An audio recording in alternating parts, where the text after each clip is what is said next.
Thanks for being here. Subscribe to Cheating Stories Best, so you don't miss new stories. Secretly cheating with another man and having a child with him? Today's story with a similar plot. Enjoy it! I had to comply with child support payments. I understand I should fulfill my responsibilities and contribute to child support. Let me pose this question to you all. Would you continue paying child support if you discovered the child wasn't biologically yours? Hey everyone, I'm a 32-year-old male, and I'm married to my wife, Emily. We have a daughter named Lucy, and I thought we had a strong relationship. However, over the past 6 months, we've been constantly arguing. Now, Emily wants a divorce, and I'm devastated and angry because she's trying to take away everything I have. Besides the painful divorce, she's also insisting that I pay child support. I already cover all the expenses, so I don't see the reason for that. My lawyer explained that this is a common situation, though sometimes the ex-spouse becomes selfish, bitter, and greedy. She even wants the car I purchased and the house, despite inheriting a house from her late father over the summer. It's as if she wants everything and she no longer sees me as a human being. Currently, she's staying at her dad's house, which is now hers, but she drops off Lucy for my scheduled time with her. She even attempted to limit my visitation to every other weekend instead of our original arrangement of every weekend. However, I couldn't allow that. I fought vigorously to maintain my time with our daughter. Suddenly, there's a knock at the door, and I prepare myself for an argument as I open it, knowing it's likely to be her. She gives me a hostile look, instructs me not to let Lucy stay up late, hands me Lucy's backpack, and leaves without saying goodbye. Lucy turns and shouts goodbye, Mommy. However, Emily simply continues walking to her car, not responding to this adorable baby's farewell. I had a feeling that she had unresolved issues that needed swift attention. I bring Lucy inside and put on some cartoons for her while I prepare a snack. Typically, I work on weekends, so having Lucy with me every weekend has caused me to miss work. It's been a year since the divorce settlement was finalized, and during this time, I've been making child support payments and skipping work every single weekend. Unfortunately, I recently lost my job. When I walked into work on Monday, my boss asked me to gather my belongings and leave. It was quite surprising and stung a bit. I had been with this company for 15 years, and now it's all gone. So, I've been trying to recover from this setback, and I'm getting worried because I have bills to pay. I don't want to risk losing my house or my car, and I must ensure I can make my child support payments, otherwise, I'll face serious consequences. Consequently, I've been scouring newspapers and online job listings in my field of expertise. The issue is there aren't many job openings right now, at least none that I can find. Taking a fast food job flipping burgers won't be sufficient to cover my expenses, especially the hefty child support payments. I haven't informed my wife about losing my job yet, and I'm dreading that conversation. I anticipate it's going to be challenging. Talking to her about potentially upsetting matters has always been difficult. And I've often resorted to dishonesty instead of being straightforward because she struggles to handle bad news. I despise lying, but I've avoided unnecessary arguments by doing so. However, I'll have to address this situation soon because she'll eventually realize I can't make the payments. Maybe I can keep quiet and try to secure a job before she confronts me, though I doubt I'll be that fortunate, but you never know how things might unfold. Perhaps where there's a will, there's a way. Let's jump to the present now. It's been 4 months, and I still haven't found a job that would allow me to cover all my expenses, and I've fallen behind on a significant portion of my child support payments. I never informed my ex-wife, but she clearly noticed something was amiss because the money wasn't coming in. She called me, shouting, "Where's my money?" I simply explained that I didn't have it and wouldn't have it anytime soon. Naturally, just like that, I suspected she made sure I suffered for not paying. I can imagine that the first thing she did after hanging up was promptly contact the authorities and report me for failing to pay child support. Before I knew it, it was 5 a.m., and the police were at my door. I answered, and they asked, "Andy, is that you?" I replied with uncertainty, waiting for them to inform me that I was being arrested for neglecting child support payments, and that's precisely what they did. So now I'm in handcuffs en route to the police station. It's the weekend, so I won't see the judge until the next Monday. They conducted a strip search, confiscating all my clothes, shoes, and wallet. Presently, I find myself in an orange jumpsuit surrounded by other genuine criminals. Which is something I can't believe. I don't belong here. All I needed was a bit more time to get back on track. But of course, my ex-wife didn't see it that way. And I expected as much because she's never been compassionate or concerned enough about others to avoid causing them suffering. If it were up to her, she'd take every penny I earn and then some. I'm furious, and it's hard to believe it has come to this. I'm in jail while my ex-wife is free, and my daughter probably isn't even paying attention to her. It should be her behind bars, not me. I suppose that's what I get for wanting to spend time with my daughter. This morning, I had my court hearing, and the judge sentenced me to 5 to 8 months in a local correctional facility. I've been receiving quite a few letters from my parents lately. Today, I got a letter from a mutual friend of Emily and me named Brandon. I haven't heard from him since our last barbecue 2 years ago on St. Patrick's Day. I vaguely remember that he was acting strangely, like he had something to tell me but couldn't bring himself to do it. After that, he disappeared from the scene. I opened the letter and started reading it. It said, word for word, "Dear Andy, I know it's been a while since we've talked, but when I heard about your situation with Emily, your divorce, and your incarceration for failing to pay child support, I knew I couldn't keep silent any longer. Man, I hate to break this to you, but Emily was cheating on you with the guy she's with now. They've been together since before Lucy was born, and I honestly think you should consider doing a paternity test because Lucy might not be yours. If that's the case, you might be able to rectify the situation. I'm really sorry I didn't speak up sooner. I didn't feel it was my place to interfere in your marriage. Anyway, I hope you can sort things out. I'll talk to you soon. Brandon." I instantly crumpled the letter in my hands in frustration. Damn it! I had a feeling something was off all those times she came home with new jewelry or a new purse. And how she was consistently late returning from the store or the doctor's office. Not to mention she took her phone everywhere, and it had a lock on it. Did my phone have a lock on it? No, it never did because I genuinely love my wife. Now I realize she was likely using me for money and perhaps trying to trap me into paying child support for a child who might not even be mine. I've completed my sentence without any issues except for the first day. I even made a few friends who were also incarcerated for failing to meet their child support obligations. I must admit that I'm feeling quite depressed, but I'm more determined than ever to turn things around. My plan is to keep a low profile and be a model prisoner, which is precisely what I've been doing: eating, sleeping, working out, and reading my Bible. My parents visited me whenever they could, but I hated having them see me in that place. They tried to keep their spirits up for my sake. Now that I'm back home, I'm trying to figure out a way to start anew. I need to find a job to avoid ending up back there. I've decided that I'll have to look for work outside of my previous career field, which is nerve-wracking because I've been doing the same thing for so long. I don't have any experience in anything else. I've been receiving numerous letters from my mom and dad, and they've visited me a couple of times as well. If it weren't for their help with the house payment, I would have lost my home by now. I almost lost my car too, but I managed to pawn some of my most cherished possessions to cover the costs. Emily has attempted to visit me at least 3 times since I returned home, but I have no desire to see her. She even tries to make me feel guilty by saying that Lucy wants to see me.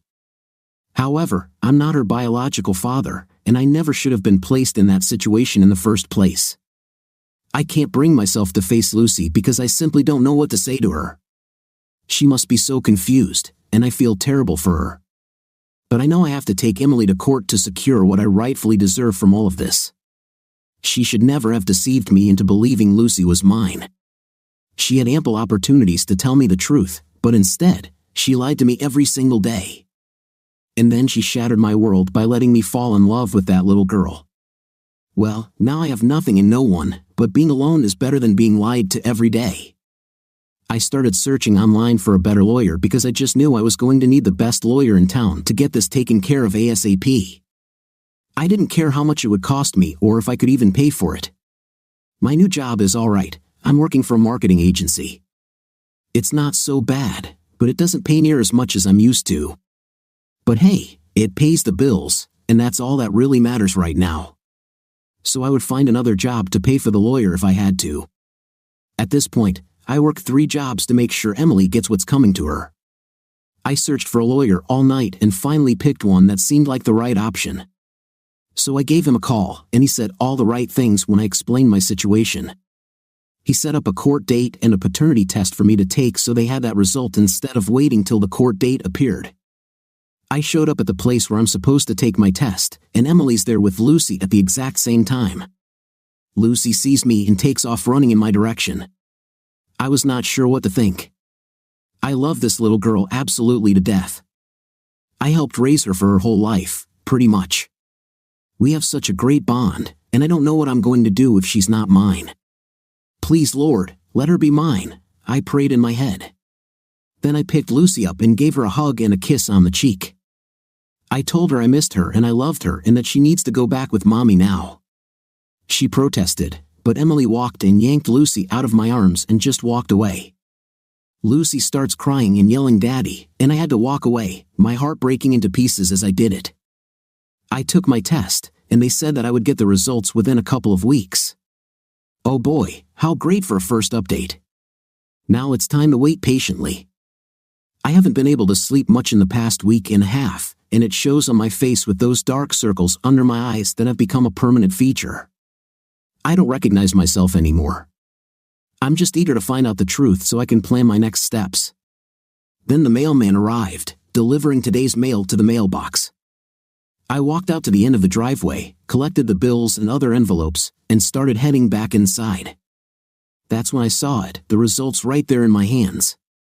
All I had to do was open it to discover if Lucy is biologically mine or not. I took a deep breath, half ran inside, not wanting the neighbors to see me break down if the results turned out negative.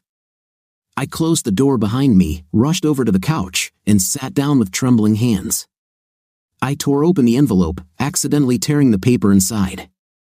I had to piece it together to read the results, 0%, 0%. My heart sank, and I flung the paper and other mail across the room, letting out my emotions in tears. I'm devastated, and I'm not sure what to do next. It can't get any worse. This is my daughter, I thought to myself. But then I realized, well, this is not my daughter. How will this affect her? I'm certain Emily won't allow me to be a part of her life after this revelation. Why would she? I'm not her biological father. As for the man she's with, I wish I could confront him, even though I know it wouldn't solve anything. I immediately called my lawyer to share the news, and he assured me he would take note of it and address it in court. I also expressed my desire to sue Emily for the emotional distress this has caused me. Oh, the deception and all those child support payments I've made when I know I'm not the biological father. My lawyer agreed to prepare for the upcoming court date, and we ended our call. It would be another 3 weeks before I'd have my day in court, where I hope to reveal the truth about Emily to everyone. The next morning, my lawyer called me. He had some news to share. The man Emily had been cheating on me with for 6 out of our 7 years of marriage was, in fact, Lucy's biological father. I thanked my lawyer for the update and ended the call. I attempted to call Emily, but it went straight to her voicemail. To be honest, I was seething with anger at this point, on the verge of losing control. I initially thought about giving her a piece of my mind, but then I remembered the impending court date. I didn't want to jeopardize my chances of winning, so I quickly hung up and sent her a text, pretending the call was a mistake, asking her to disregard it. I didn't want her to realize that I knew the truth about her affair partner being our daughter's biological father. I mean, their daughter now. She was supposed to be mine. How could someone tear apart the lives of 2 people they claimed to love? It just didn't make any sense to me. I couldn't fathom ever cheating on her, let alone for 6 years and fathering a child with another woman while pretending it was normal to let my wife raise the child as her own. I knew that's not how it should work, but if the roles were reversed, I'd be facing serious consequences. Now I was determined not to leave that courthouse without receiving the compensation I deserved. I intended to sue her for update number 2. The day of the trial arrived faster than I expected, and my nerves were on edge. I had to hold back my anxiety in the back seat of the taxi, as I doubted the driver would appreciate me getting sick in his car. Instead, I focused on the moment when Emily would discover that her little paternity secret had been uncovered. It was puzzling to think how she managed to receive child support from both him and me. I couldn't fathom how that was even possible, but somehow she had found a way. Upon reaching the courthouse, my lawyer met me outside our courtroom. He quickly briefed me on his plan statements and how I should conduct myself during the proceedings. He stressed the importance of remaining composed and assured me that he would handle everything. I affirmed my understanding and expressed my desire for Emily to be held accountable for her actions inside the courtroom. I took my seat, and the trial began. Emily claimed that she didn't know who the father was, emphasizing her unhappiness in her marriage. She insisted that she genuinely believed I was Lucy's father and didn't want to leave me, so she continued to stay with both of us. To my surprise, my lawyer argued that if she had obtained a paternity test from the beginning, it would have prevented me from making unjust child support payments and spared me from serving time in a correctional facility. He also informed the judge that her affair partner, Cole, was a wealthy businessman, and suddenly everything clicked. It became clear that she had been using both of us for our money. And she even admitted to collecting child support payments from both Cole and me, squandering all the money, leaving her unable to repay me. The judge informed her that she had committed a felony by committing fraud and she would be facing prison time. I was so surprised that I nearly fell out of my chair. It was hard to believe that she would actually go to prison. The taste of karma was indeed quite sweet. While I felt relieved, I couldn't help but feel sorry for Lucy. She would have to grow up without her mother. However, I couldn't help thinking that it might not be a bad thing, as long as her biological father treated her well, hopefully better than Emily did. If he did, I felt optimistic about the situation. Still, not being a part of Lucy's life was incredibly difficult for me. Once, I happened to see them at a corner store near my home. It felt like Emily had purposely gone there to run into me and torment me with the person I cared about most but couldn't be with because she wasn't my child. Even though she lived on the opposite side of town, I couldn't think of any other reason for her to come so far just to buy some chocolate milk and a candy bar. Regardless, I was determined to move on, and with time, Lucy would adjust to her real father and love him as much as she loved me. Suddenly, my lawyer handed a piece of paper to the judge, who then cleared his throat and made the following statement: "I have learned that you, Miss, inherited a house from your late father." Emily appeared shocked and reluctantly nodded in agreement, her gaze shifting toward me. I quickly looked straight ahead, understanding the shock and horror she must have felt. Now she would experience the pain I had endured in the past few months, the pain of losing my daughter and wife, discovering her affair, losing my job, and going to jail. It has been overwhelming. Now it seems like it's her turn to face the consequences. The judge informed Emily that she'd have to serve a minimum of 3 years in prison and transfer the house title to me as payment for child support. It was unexpected but another victory for me. I leaned back in my chair and breathed a sigh of relief, glancing at her. She's in for a harsh awakening. Prison, let alone jail, isn't suited for her. They'll eat her alive. Though guilt still lingered, I pushed it aside. I wouldn't feel sorry for her anymore. I just couldn't. Emily is getting released today due to good behavior, and I'm not sure whether I should be concerned or not. Suddenly, I heard a loud crash outside my house, or rather, Emily's old house. I rushed to the window and saw a car had rear-ended mine. Without hesitation, I ran outside to check if the person was okay. To my surprise, it was Emily, and she was clearly intoxicated. In the back seat was Lucy, her head slumping forward. I quickly removed Lucy from her car seat, gently placing her on the ground, and checked her pulse to ensure she was breathing, which she was. I pulled out my phone to call an ambulance. I didn't even bother to check on Emily, who was staggering away from the car and falling over on her own. All I could do was yell at her and express my frustration at her recklessness. She didn't even acknowledge my presence. The ambulance arrives and takes Lucy to the hospital. I made sure to sit with her in the back so she wouldn't be alone while the ambulance speeds away. I glanced through the rectangular window and saw the police handcuffing Emily. Even though Lucy isn't biologically mine anymore, I still care for her as if she were. Emily's actions are incomprehensible to me. I can't fathom why she would do such a thing. Lucy is stable and starting to regain consciousness. Emily called me from jail and insisted on bringing Lucy to see me, emphasizing that I'm her real dad regardless of a DNA test.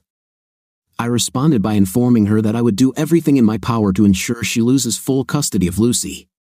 And I don't care who takes care of her as long as it's not Emily. Emily broke down in tears, vowing not to let me win, but I told her she had already lost and hung up. I testified against Emily during her trial, looking the judge in the eyes and describing her actions as a mother and how she treated Lucy. Consequently, she received a sentence of a whopping 10 years in a maximum security prison. Although I believe she should have been in prison for a longer time, initially I accept that Lucy didn't come home with me. Instead, she went into the care of Child Protective Services. I'm just relieved that she's still alive considering the collision where Emily's car struck mine at a speed of at least 54 miles per hour. Both of them could have lost their lives. Her actions don't entirely surprise me. I always expected her to show up at some point. I just wish things could have turned out differently. I could have made both of them happy, but Emily had to ruin it all. That was our first story in this video. Let's listen to our next story, which will be no less interesting. My name is John, and my wife's name is Grace. We're both 34 years old. I'm not overweight, but I could shed a few pounds, and I've always considered myself reasonably good-looking. Back in college, I had several girlfriends and never had trouble attracting women. However, everything changed when I met my future wife. We started dating exclusively during my freshman year, and 7 months later, she became my wife. Grace had many admirers in college and never lacked male attention. She has a natural charisma that lights up any room, and her playful personality is genuinely captivating. I thought we were the perfect couple because we enjoyed spending time together, but our busy schedules made it challenging. I work as a systems analyst at a large IT company, and she's a registered nurse in the orthopedic department of a major hospital. I typically work 9 hours a day, 6 days a week, and sometimes I have to stay late to address complex or time-sensitive issues. Due to our work hours, we only get to see each other on weekends. When Grace has the day shift, we meet in the evenings, but she's often exhausted and goes to bed by 10 p.m. shortly after returning home. We try to make up for our lack of intimacy during the weekends. We often talk about our fantasies, and we both agreed that fantasies should remain fantasies. She was everything I needed, and she assured me that I was the love of her life.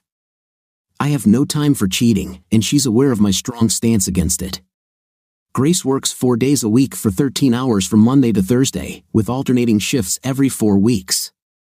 Her shifts usually last 5 to 8 hours, whether during the day or at night. Additionally, there's a shift change period which takes about an hour.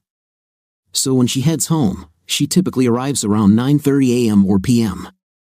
This has been our routine for the past 2 years. I've suggested that she find a more stable job, but she loves what she does and is reluctant to change careers, so we had to endure her unconventional work hours. When we initially got married, we both had student loans and agreed it was best to pay them off before starting a family. Once we cleared our debts, we decided to hold off on having children until we were settled in a comfortable house in a nice neighborhood. 3 years ago, we reached that milestone, and we decided it was time for her to become pregnant. However, she didn't conceive. Today being Monday, I left work early, thinking my wife had come down with the flu. I texted her that I was going home due to sickness, and she advised me to take some flu medicine. I asked her about this specific medication and where I could find it. She responded Tamiflu and mentioned it was in the medicine container in the second drawer under her dressing table in our bathroom. I simply replied, "Okay," and headed home. Upon arriving home, I went into our master bathroom to locate her medication but stumbled upon something unexpected. I searched the drawer she had mentioned but found nothing labeled as Tamiflu. Upon opening the top drawer, I discovered flu medicine along with a foil packet of birth control pills. She had already taken the one designated for today. I was utterly stunned. She had assured me that she had stopped taking birth control over 3 years ago. We had been trying to conceive for the past 3 years without success. My wife had always told me that our conflicting work schedules were the reason, and sooner or later, our schedules would align with her fertile period in the spring. I finally decided enough was enough, and we both underwent medical tests. Following numerous examinations, our doctor stated that there were no issues with either of us. I gazed at the foil packet of birth control pills and wondered if it was a leftover packet, but I realized that the pills' dates corresponded to the current month. And the correct pill for today had already been removed. Today was Tuesday, the 18th of the month, and 18 pills had been taken, including 2 from the following days. The prescriptions had been refilled recently with an expiration date 2 years away. At the same time, I considered various scenarios. Did Grace truly desire to start a family? Could she be involved in a secret affair? Did she have undisclosed health issues? Why did she deceive me? Our bodies were not getting any younger, and the longer we postponed starting a family, the more challenging it would become. How should I approach her? I took the Tamiflu medication and went to bed. The next thing I knew, Grace was waking me up, asking about my well-being and if I needed anything. I was feeling better and didn't require anything.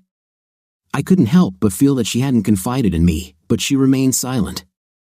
I observed as she believed I had fallen asleep again and undressed to take a shower. It appeared that some parts of her body were reddening. It suddenly struck me that she might have had an affair after her shift before coming home. Back when she worked in the other department, her shift change took less than 10 minutes. Why did it now take an hour? She left the bathroom door open, allowing me to watch her reflection in the full-length mirror. I thought she had spent an unusually long time grooming herself. Was this a regular occurrence? I had never observed her in this manner before. She undressed in our bedroom, leaving her clothes where she had discarded them. I picked up her underwear, and yes, it was still damp. I returned it under her robe and went back to bed. Until this point in my life, I had been wordlessly angry. I believed everything was perfect. Now I was no longer so certain. Grace had acted like the ideal wife next to me. However, I realized there had to be a side to her that I had not comprehended. I needed more information. She returned to the bedroom after her shower and got into bed with me. I had never been in bed at this time of night. She didn't attempt to hug or console me, and I stayed on my side. She was long gone by the time I woke up the following morning. I contacted my boss and informed him that I was suffering from the flu. I had a substantial number of sick days accumulated and needed some time off to sort out my situation. I reached out to one of my close college friends who had become a lawyer and sought his advice. It didn't take long for me to discover that we were in a no-fault state, and since we didn't have children, our assets would be divided equally. The most significant asset was our house, which had gained some equity that would need to be sold, and the proceeds split. My friend offered to represent me if I chose to pursue legal action, assuring me that it would be a straightforward case. At 8 o'clock that evening, I parked near Grace's car to keep an eye on her. We both had iPhones, and I used the Find My Phone app to check her location, which showed her still at the orthopedic ward. After about 10 minutes, I realized she was leaving, so I called the orthopedic department hoping to speak with her. However, I was informed that her shift had ended, and she had already left. It dawned on me that she had deceived me about the shift change period, which was actually just 10 minutes or less. I continued monitoring the app on my phone and noticed that the blue dot had stopped in an unfamiliar area within the hospital complex. I decided to get out of the car and attempt to locate her. Finding her phone wasn't as straightforward as I had hoped. I initially ended up on the wrong floor.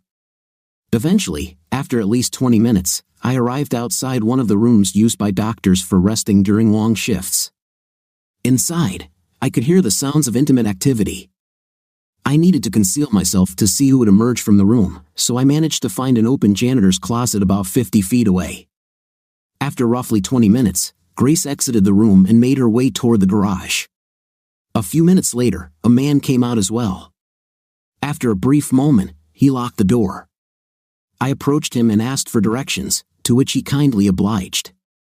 He was a few inches taller than me and had the appearance of a Greek god. I glanced at his name tag and recognized his name, Dr. William. I knew I needed a plan. I phoned my boss at home and explained that I indeed had the flu, but there was an urgent family matter that required my immediate attention. He empathized with my situation, having experienced a painful divorce himself a year ago. He told me to take all the time I needed but requested that I keep him updated so he could make arrangements to cover my responsibilities. Afterward, I got in touch with my friend Max, who happened to be a lawyer, and informed him that I wanted Grace to be served, considering she had left our home after an intimate encounter on Thursday night. Max assured me he could arrange that and asked if there were any other ways he could assist me. Unsure of what other steps to take, I told him I wasn't certain, and he suggested handling the division of our finances and the cancellation of credit cards. He inquired about my plans after leaving her, and I admitted I hadn't thought that far ahead. Max instructed me to meet him at his office early the following morning. Having dealt with such situations before, he had a checklist of tasks for me to follow, even providing a list of budget-friendly hotels. My immediate priority was arranging for a transportation company to deliver a small shipment the next morning. I intended to place my belongings in storage until I found a more permanent living situation. Next on my list was a visit to the bank, where I withdrew half of the funds from our accounts and canceled our shared credit cards. I reinstated the account solely in my name and ordered new credit cards. Subsequently, I disconnected her cell phone. At midnight, after receiving the legal notice that evening, I was in my computer room saving important files for the upcoming weeks when Grace returned home promptly at 9:30 p.m. We exchanged greetings, and she proceeded to take a shower before going to bed. I too retired to bed early, anticipating a busy day ahead. I didn't notice her growing detachment, nor did she realize when I went to bed. The following morning, she left the house early, and the movers arrived punctually at 9 a.m. I had a list of items to take with me and labeled everything that needed to be packed. My car was loaded with suitcases and computer equipment essential for work. Once the movers had completed their tasks, I went out and purchased a single black rose. As it's often associated with death, departure, and significant impending changes or disruptions, in this context, the black rose symbolizes the end of our marriage and the demise of old habits and routines. I carefully positioned it at the center of our kitchen table and penned a brief note. Grace, you might recall that on Monday, I called you explaining that I wasn't feeling well and was heading home. Your advice was to take Tamiflu, and you directed me to where it could be found. However, it wasn't in your second dressing table. Instead, I located it in the top drawer along with your birth control pills. At that moment, various pieces of a complex puzzle fell into place. You weren't actively seeking to have a child because you were engaged in a romantic relationship with a doctor from your workplace. It appears that your affair with Dr. William took precedence over our marriage, and I gather it's been ongoing since your transfer to the orthopedic department. So many falsehoods. How could you?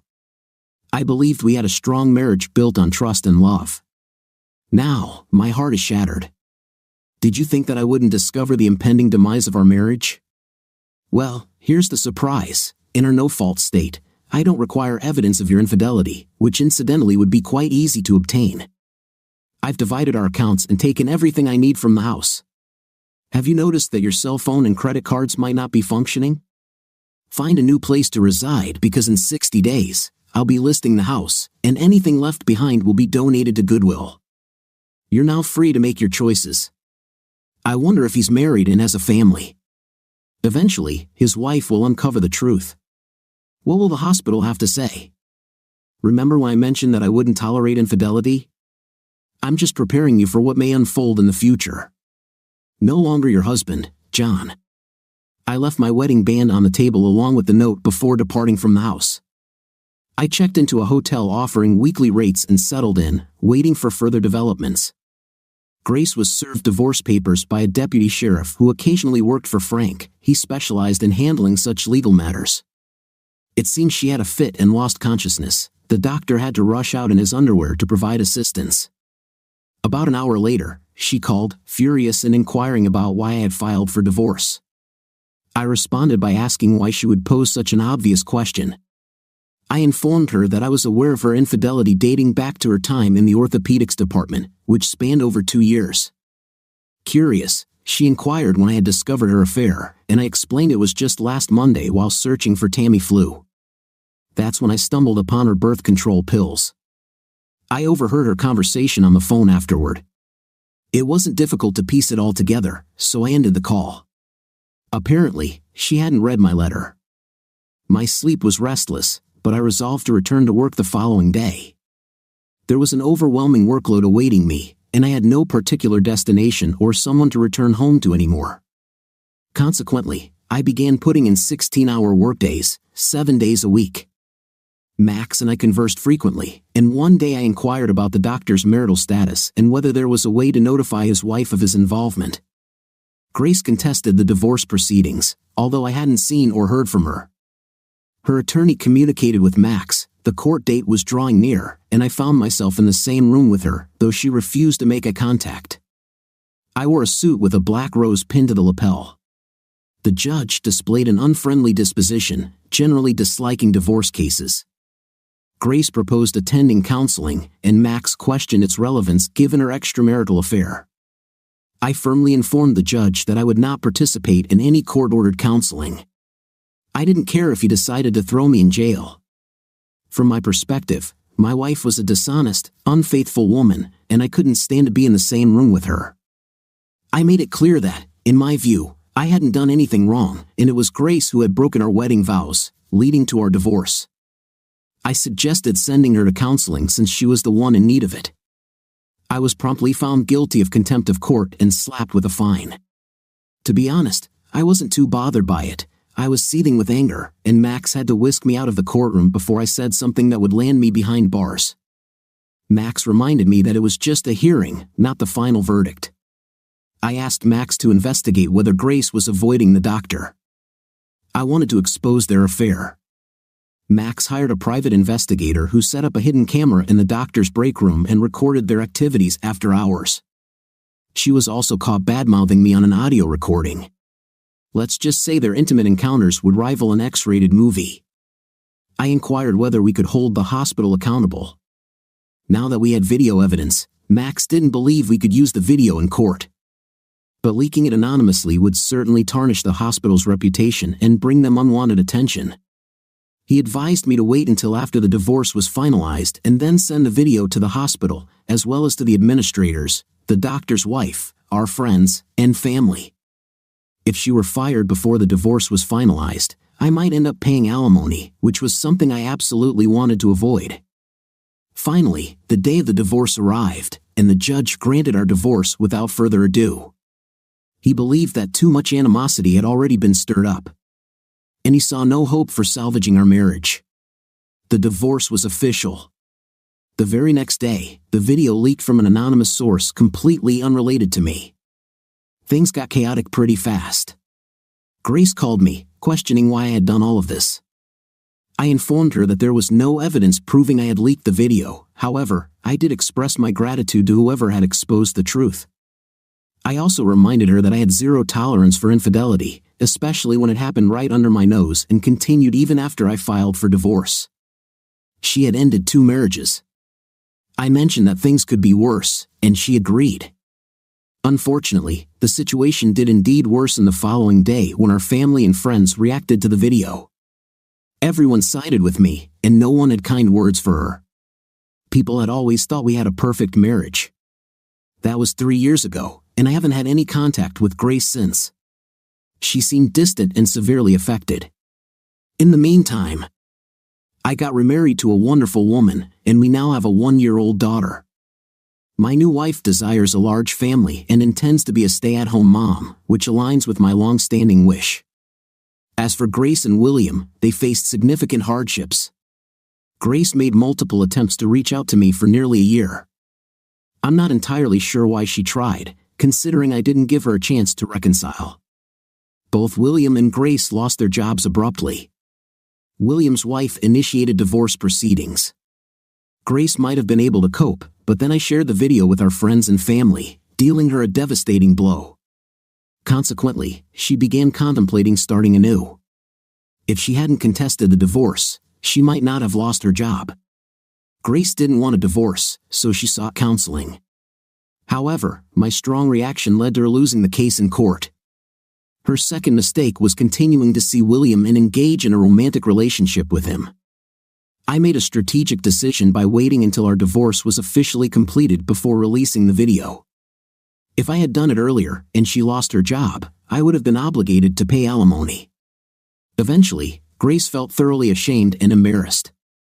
She relocated to Oklahoma City and found employment as a nurse in a doctor's office. Perhaps she is working on rebuilding her life, and I hope she has learned from her experiences. What do you think of our story today? In my opinion, the wife did the most wrong thing possible. What's your opinion? Write your opinion in the comments. See you in the next